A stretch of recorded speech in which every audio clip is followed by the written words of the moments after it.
heart beats. Their heart beats to a different drum, powerful drum. If I dare say, the drum of the true masculine energy of this earth. In fact, the red man I spent time with is an advocate of Satanism.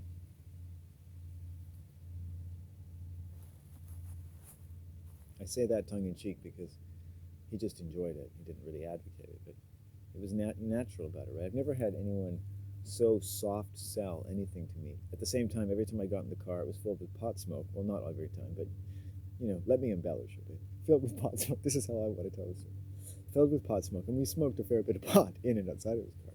So I'll just say it was filled with pot smoke, because I think it's always better to get into a car filled with... The first time that happened to me, I was actually quite nervous and very probably ungrateful.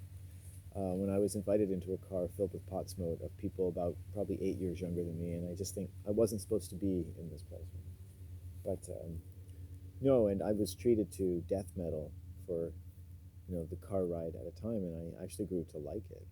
But I also grew to think, I don't know if this is for me for every day for the rest of my life. I don't think I would listen to that, but boy, did I feel masculine energy, beautiful around this man. By the way, not just the music, but I mean, in fairness to him and to the music, the music and him, beautiful, most beautiful masculine energy I've ever got to be around. And without even doing anything, he really helped me be a better man. And,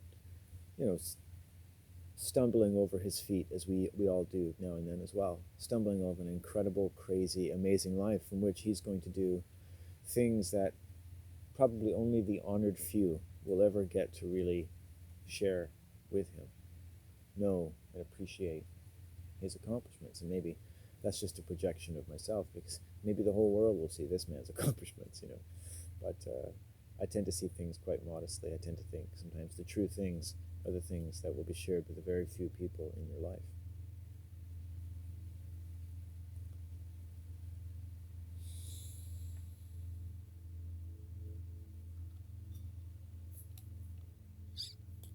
So that goes through a few of my grand unified conspiracy theory of everything, the mold and so forth. Yeah, I'm going to stick to that for a while. I've got symbols that I'm also creating as well, and a very slight numerological astrology, very, very minimal, and just the number 12 and 13, maybe the other numbers as well, but they haven't quite come into a cohesive totality yet, so I'm just going to letting them develop. There are certain numbers that are growing on me, and I connect them to certain letters. And W in the number 5, for instance, is very important to me.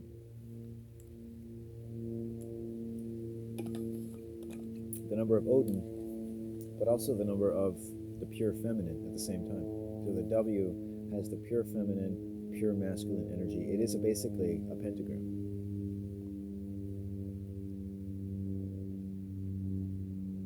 Or an M is basically a pentagram. That's what I'm saying. It has the same energy. I've been working with pentagrams, pentagons, and the W lends itself to a very similar type of energy dynamic as the pentagram.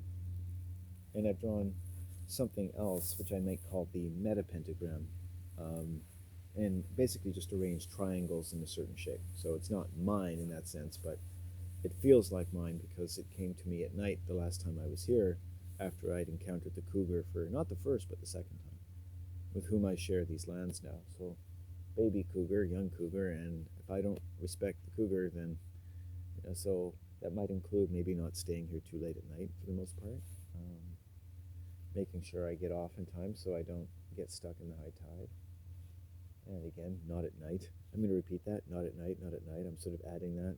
Don't get stuck out here at night because there is a cougar around now. And it wouldn't matter to most people because they don't fucking wander around here at night, but I do. So this is my first sort of time in my life where an animal has made me step back. So because I actually keep very far away from type 1 predator areas for the most part. And I've done very well over 3 years, no encounters. But, well, I think maybe a bear once, but I was way out there. Oh, the blue heron has come back now. I'll show you. Ooh. I just got him while the wings were playing around still. Yeah, isn't that cool? So we got some wind here and these beautiful young maple trees. I've spent a lot of time around maple trees. Um, I had a dragonfly with orange wings land on a maple leaf as I was coming from the river today, and now I feel like, and I got on all fours, and then the dragonfly said, cool, and then another one with black wings came along right after and flew right over me. And I saw a dragonfly in the sun the other day, and I was reading about it in Jamie Sam's book, and I thought, no, I don't think this is the fair treatment of the dragonfly. It's talking about a dragon being tricked into fooling himself or something. And it's like, what the fuck? It's like people read so much shit into dragons, don't they? If you want to know someone's mind, ask them what they think of dragons.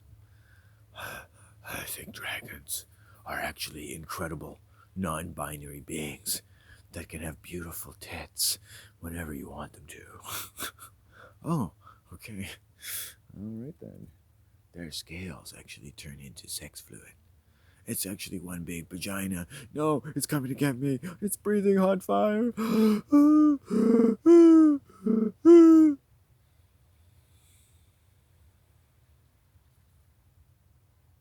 Hot lava. Hot lava. A digestive aid for men. It sounds like, if you know those Kona mountain bikes, right? They've got all this sort of cinder cone and Mauna Loa or something. It'd be like hot lava. The hot lava. Get it in red or brown. People don't ride a lot of brown mountain bikes anymore, you know? Then you could say you're pushing brown wherever you go. Did you say, oh, I was pushing brown all day? Oh, I see. You're riding your bike again, and you thought you'd use that weird euphemism you made up for riding a bike that sounds vaguely like taking a shit. Well, that would be a more enjoyable thing to do for an hour and a half. I knew. I came out from the river a mile away from here, and I knew I needed to take a shit. And I knew that if I didn't walk across the beach, which took me about a half an hour in the low tide, I probably wouldn't take a shit this afternoon. And sure enough, as soon as I got here, boom, I needed to take a shit. Isn't that amazing? So now I know that I have to go in nature to take a shit every day. I've gotten so attuned to nature that my body doesn't know what to do if I don't go out to take a shit. And this is actually helpful to me because I was spending time around really evil people, and I thought it was the evil in itself that was stopping me from taking a shit, because the evil will affect my bowel movements. I'm just like, fuck. So another indication that I need to go out here to shit and to stay away from evil. And my body was like, you gotta, don't beat yourself up, but you spent too much time away from your power places, and you're losing the ability to shit. And fuck, who knows? And it's like, I can still feel the sexual menace from the last woman I spent. It's just disgusting. It's like, wow, that's what's inside of people. That's what's inside of people. Breathe. There's a lot of aggressive, I would say, pseudo-sexual energy, because it's more like their beliefs. In this case, this is a Christian who says she's not a Christian. Their beliefs also double isomorphically, functionally, let's say, similarly, analogously, as digestive enzymes. A very subtle passive-aggressive cell of their ideas or their voice or some power about them over yours. That's for your own good. It's very subtle. And I learned from sociopaths just how their minds work. But the stress builds up inside of me, right? Of being attacked so thoroughly, of being slimed, essentially, when I'm around them. And knowing that if I objected, I've also seen, I make subtle queries, that this person would just wilt, like if you poured hot water on a butterfly. You know what I mean? They would just wilt. Their minds are so weak. I would just raise my voice to them, and they would just like, and it would just remind them, and they would get a look on their face, and you just feel like you just shoved a knife into a 3-year-old girl's heart. And that may be true, but they'll use it against you, right? So you really don't want to be too harsh with a sociopath. In many cases, especially if they're women and you know them, and they're just naturally psychotic. They come by it naturally. They've been fucked over their entire lives and stuff like that. So I try not to be too harsh on them, and I have to be generous enough that they can do without your absence for a while. basically, is what I do. Because they'll never be like close to me. I'll be like family to them. I'll be like a bigamist.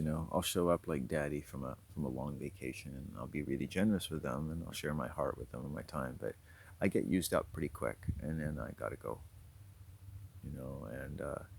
And that's about all they can probably do.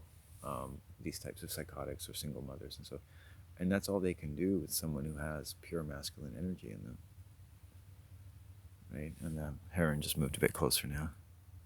Just came over from over here to over here, and that's all. That's the best they can do. And so I always know that people are doing the best they can do, and it's as much masculine energy as they can handle, because it makes them nervous or restless. They don't know what to do with it. And in a sense, if you're walking around with pure masculine energy, you're like this incredibly rich man. And people's energy, not necessarily them, because them doesn't cover the totality of people's minds. Because in fairness, when we call people them, we always call the best part of their mind them. Or if they've done something bad, we say them.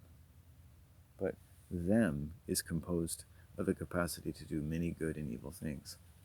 You may not think of them as like you, but they do bleed like you, and they do cry like you. Some of them maybe don't cry anymore. Some of them are as hateful through and through as you could possibly imagine. But even those people have to live with themselves, just like you do. So have some compassion. We all have to live with ourselves. That makes all men equal. We die with ourselves, we live with ourselves. We live and die and live again with ourselves. So we deserve that strength and respect. Even your enemy deserves that. And that's what the native man brought to their enemy, that respect for life. And I've learned that from a wonderful native man I got to walk with. By work with, I meant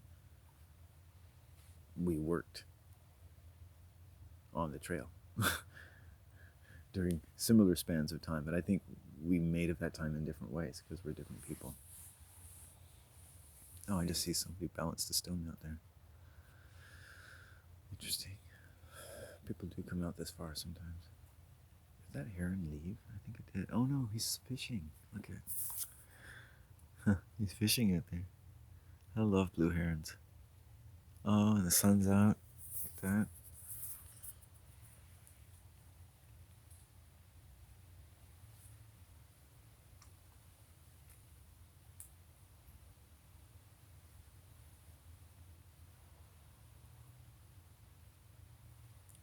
That's my eye.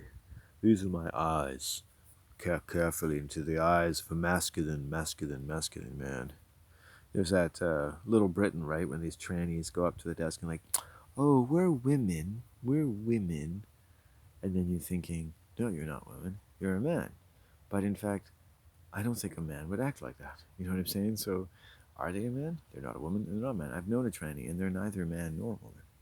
See, in the Adam and Steve story, nobody gets to be a man or woman. And man and woman itself is a curse against being masculine and feminine beings. It's awful shit. Now, I'm not saying everyone has succumbed to it, and that's it. You should buy my Grecian oil or anything. I'm just saying it has its level. You know what I mean? And like any part of your life where you want something to be better, I'm just saying here's one of those kooky, grand, unified conspiracy theories of everything in a way.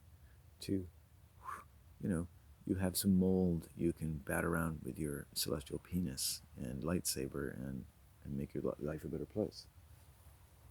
Tell a better story. I've had enough sadness and evil for one lifetime, but in it, I find I understand certain things. I have to see the entire people, like my entire uncle. My uncle that passed away 2 years ago. He worked,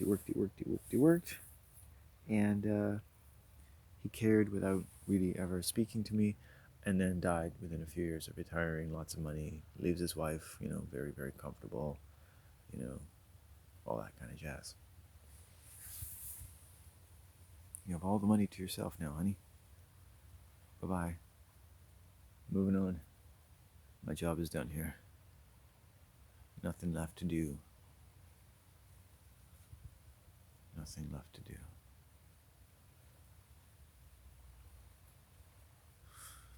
It's a life cycle.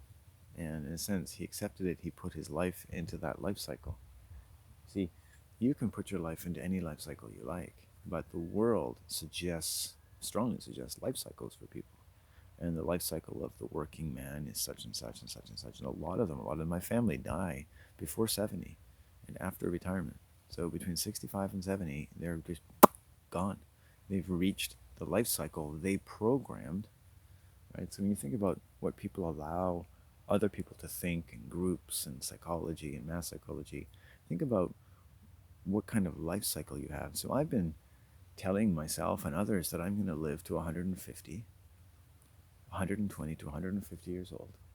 And at some point, I'm going to gain about $30 million. Okay?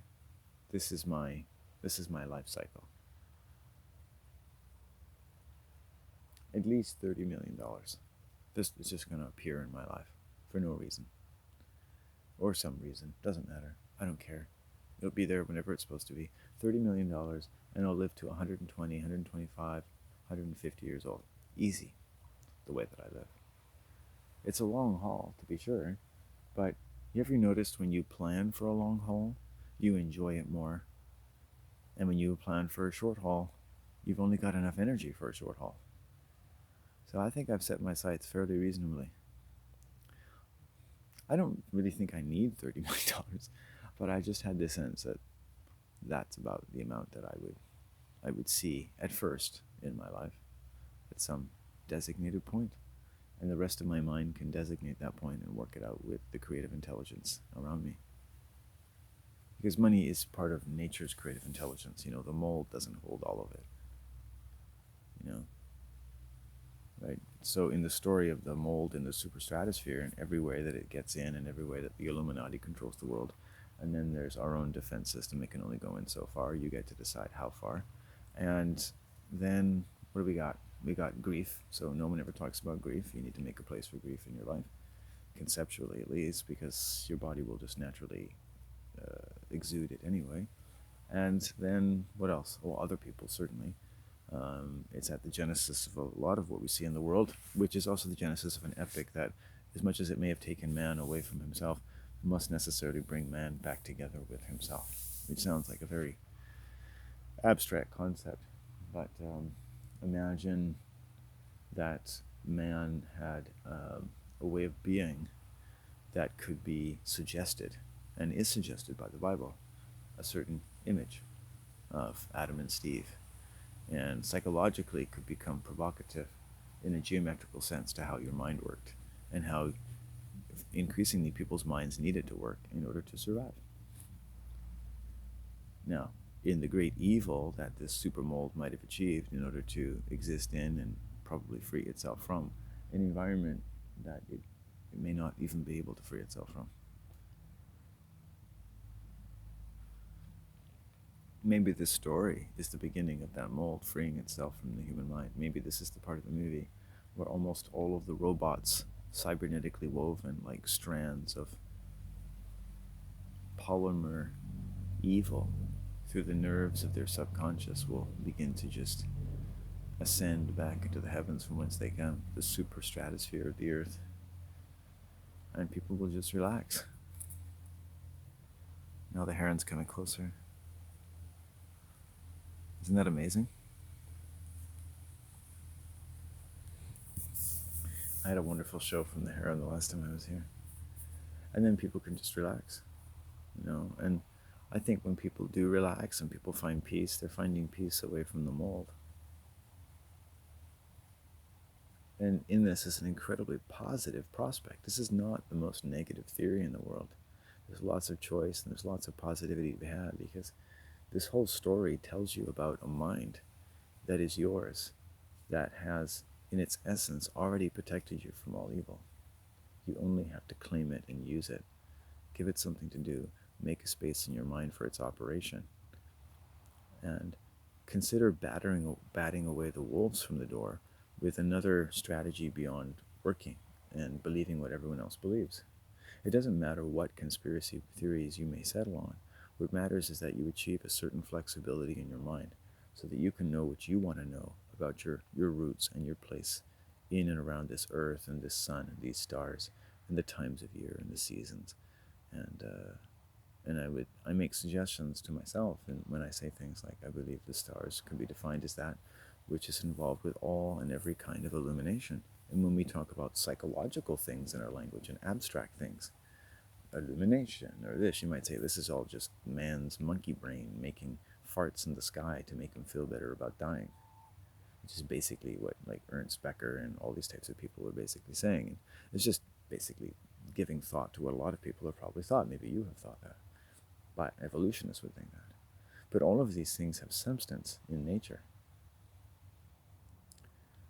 All kinds of illumination, from the sun to what fits your psychological and sexual and emotional profile for this is a satisfactory, pleasing joy for you in your existence on earth. And there's something gratifying about the fact that no cult today and no book or series of books is ever going to actually give that to you. The best it could do is challenge your mind, usually I think in an evil sense, but at least it's challenging it. Because of course there is this thirst, which is great. There is the attempts to answer and exploit it, which isn't necessarily the worst thing. And then there's what we can learn about our mind that can give us more confidence again in exploring satisfaction for our minds in a way that is acultural, you know? Really trying to take an account of how much the civilization has taken enough and can now be taken to the curb. As much as you might go to a place in nature and ever stay away from anyone or anything, have you ever considered that you're staying away from everyone and everything since you were born? And that part of your mind was tasked with doing that and would appear as parts of the spirit of my child have appeared in my voice, saying things like, I don't like you, in the voice that was unmistakably my infant voice to my mother, or something that was living in my mother or around her, right? And still today, I never liked that energy. And I had an Irish neighbor who told me the same thing. She didn't like my mother's energy either. And I know she doesn't completely trust me. There's something evil in my family.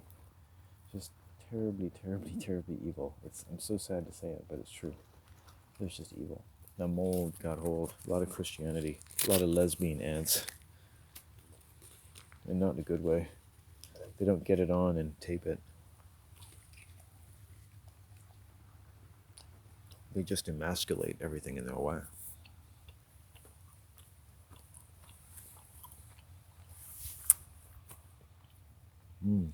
It's amazing how in my family, all the male uncles in my dad's family, he had a lot of brothers, they're all dying before their wives do. Isn't that amazing?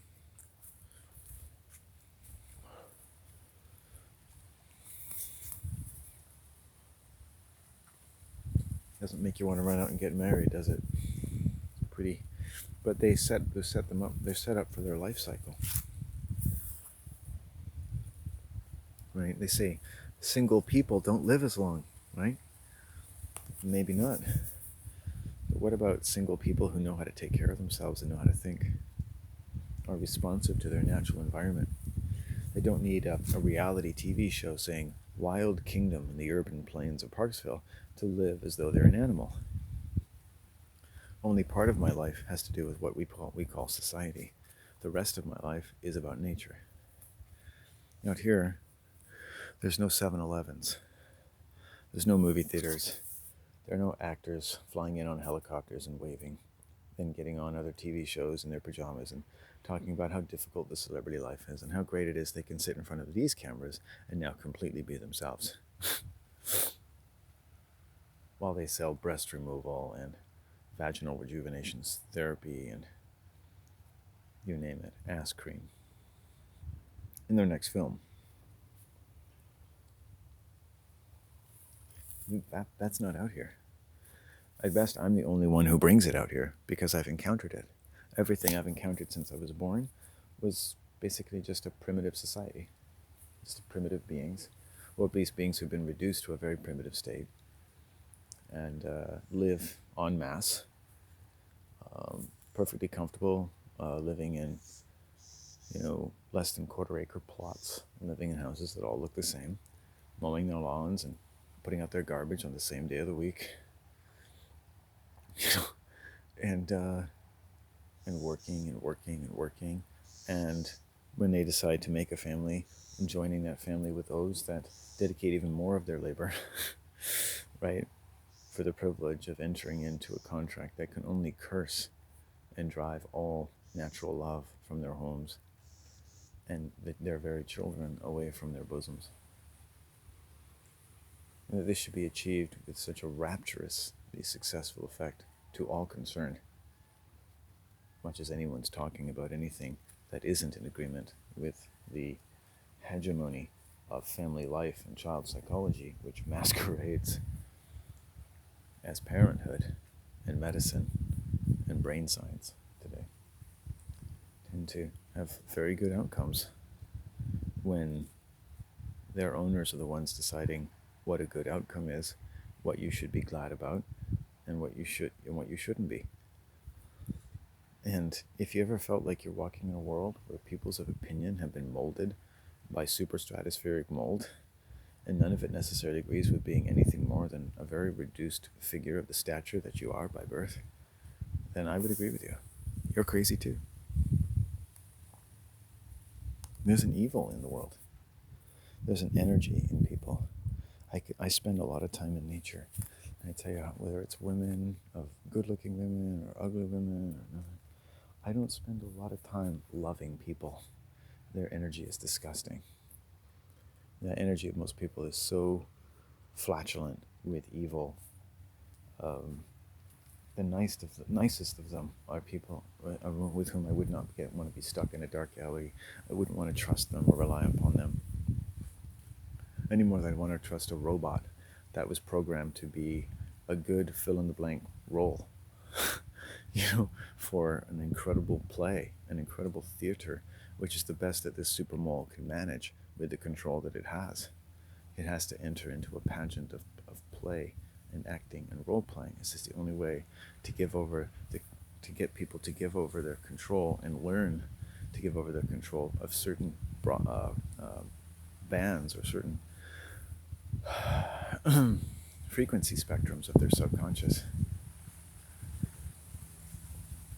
Which is why a lot of families, just like a lot of films, act out the same tragedies over and over again.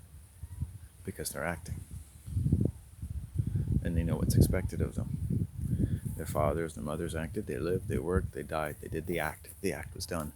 And the theater lived in their mind and in their movies and in their beliefs, their loves, their hates, their sex, their self-pity, their wanton guilt, their wanton ambivalence, their aggression, their antipathy to their children's antipathy, and eventually their decrepitness. As it all goes away.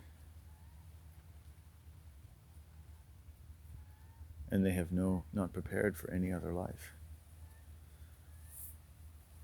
There is no life to which they go. They never prepared for the next season. Their life cycle told them that it ended and that was final. And they lived that way. And they lived against all reason by doing so. And this makes them even more miserable. That nothing should go on after all this. And nothing shall be. And their family acts as though they're completely dead. There's no way to contact them. There's no way for that communication to continue. You ever seen a spring that didn't remain in communication with the winter?